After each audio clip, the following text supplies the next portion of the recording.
ये कहानी है 1938 की। कैरली नाम के एक आदमी की हंगेरियन आर्मी में, और वो उस कंट्री का बेस्ट पिस्टल शूटर था।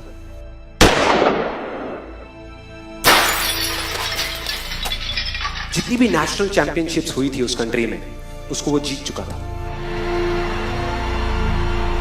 और सबको ऑलमोस्ट कंफर्म था कि 1940s में जो ओलंपिक्स होने वाले हैं उसमें गोल्ड मेडल केरली को ही मिलेगा। और उसने सालों से ट्रेनिंग करी थी। उसका एक ही सपना था, एक ही फोकस था कि मुझे अपने इस हाथ को दुनिया का बेस्ट शूटिंग हैंड बनाना है, बेस्ट बनाना है, बेस्ट बनाना है। और वो कामयाब हो गया, उसने बना लिया बेस्ट शूटिंग हैंड। सिर्फ 2 साल का फर्क था। 1938 में एक आर्मी का ट्रेनिंग कैंप चल रहा था। क्योंकि वो आर्मी में था तो एक एक्सीडेंट हो गया। उसके उसी हाथ में जिससे उसको गोल्ड मेडल जीतना था, उसमें एक हैंड ग्रेनेड फट गया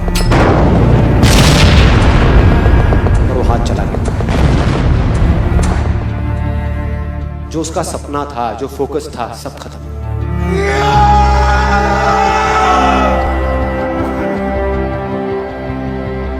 उसके पास 2 रास्ते थे। एक तो ये कि वो बाकी की पूरी जिंदगी रोता रहे और कहीं जा करके छुप जाए, या अपना जो गोल था जिस पे उसने फोकस किया हुआ था उसको पकड़ करके रखे। तो उसने फोकस किया उस पे नहीं जो चला गया था, जो उसके पास नहीं था। उसने फोकस किया उस पे जो उसके पास था।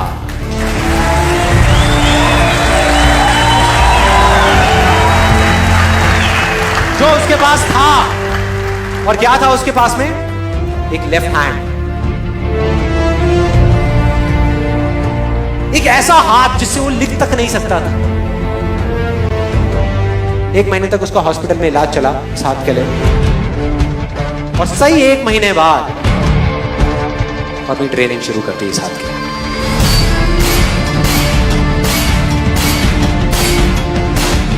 ट्रेनिंग के 1 साल बाद, मतलब कि 1939 में वो वापस आया। नेशनल चैंपियनशिप्स हो रही थी वहीं पे हंगरी में, और बाकी भी बहुत सारे पिस्टल शूटर्स थे वहां पर। उन्होंने जा करके उसको कांग्रेचुलेट किया, कहा कि यार देखो, ये होता है जज्बा, ये होती है स्पोर्ट्समैन स्पिरिट, कि इतना सब कुछ होने के बाद भी तुम यहां पर आए हो हमको देखने के लिए और हमारा हौसला बढ़ाने के लिए। किसी को नहीं पता था कि वो 1 साल से अपनी ट्रेनिंग कर रहा था लेफ्ट हैंड की। और उसने जवाब दिया, मैं यहां पर तुम्हारा हौसला बढ़ाने नहीं आया, तुम्हारे साथ कॉम्पीट करने आया हूं, तुमसे लड़ने आया हूं, तैयार हो जाओ। और कंपटीशन हुआ। बाकी सब वहां पर जितने भी लोग थे वो कॉम्पीट कर रहे थे अपने बेस्ट हैंड से। ये कॉम्पीट कर रहा था अपने ओनली हैंड से,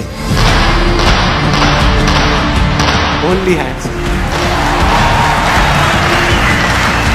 कौन जीता? The man with the only hand, केरली जीत गया। लेकिन वो यहां नहीं रुका।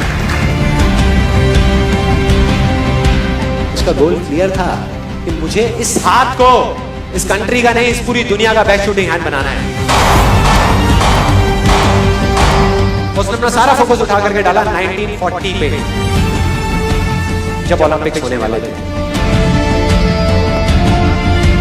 लेकिन 1940s के ओलंपिक्स कैंसिल हो गए वर्ल्ड वॉर की वजह से।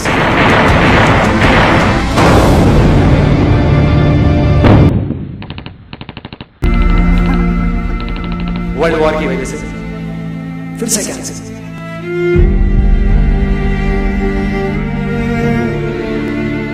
उसने अपना सारा फोकस उठा करके डाल दिया 1948 के ओलंपिक्स में। 1938 में उसकी एज थी 28 साल, 1948 में उसकी एज हो चुकी थी 38 इयर्स। और जो यंगर जो प्लेयर्स आते हैं निकल करके, उनसे कॉम्पीट करना मुश्किल होता चला जाता है। लेकिन मुश्किल नाम का ये वर्ड था ही नहीं उसकी डिक्शनरी में। वो गया। पूरे वर्ल्ड के बेस्ट शूटर्स आए हुए थे जो अपने बेस्ट हैंड से कंपीट कर रहे थे और ये अपने ओनली हैंड से कंपीट कर रहा था। और कौन जीता? The man with the only hand.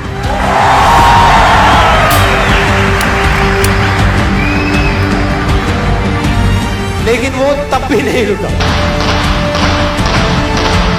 1952 Olympics, दोबारा कंपीट किया उसने और इस बार गोल्ड मेडल कौन जीता? गैरल ली। 4 साल बाद दोबारा से, और पूरी की पूरी हिस्ट्री को बदल करके रख दिया ओलंपिक्स। इस पर्टिकुलर कंपटीशन में उससे पहले किसी भी एथलीट ने लगातार 2 गोल्ड मेडल्स नहीं जीते। अब किसी भी लूजर के पास चले जाओ, उसके पास लिस्ट होगी बहानों की कि मैं इस वजह से फेल हुआ अपनी लाइफ में, इस वजह से मैं कुछ नहीं कर पाया। बहुत लंबी लिस्ट है।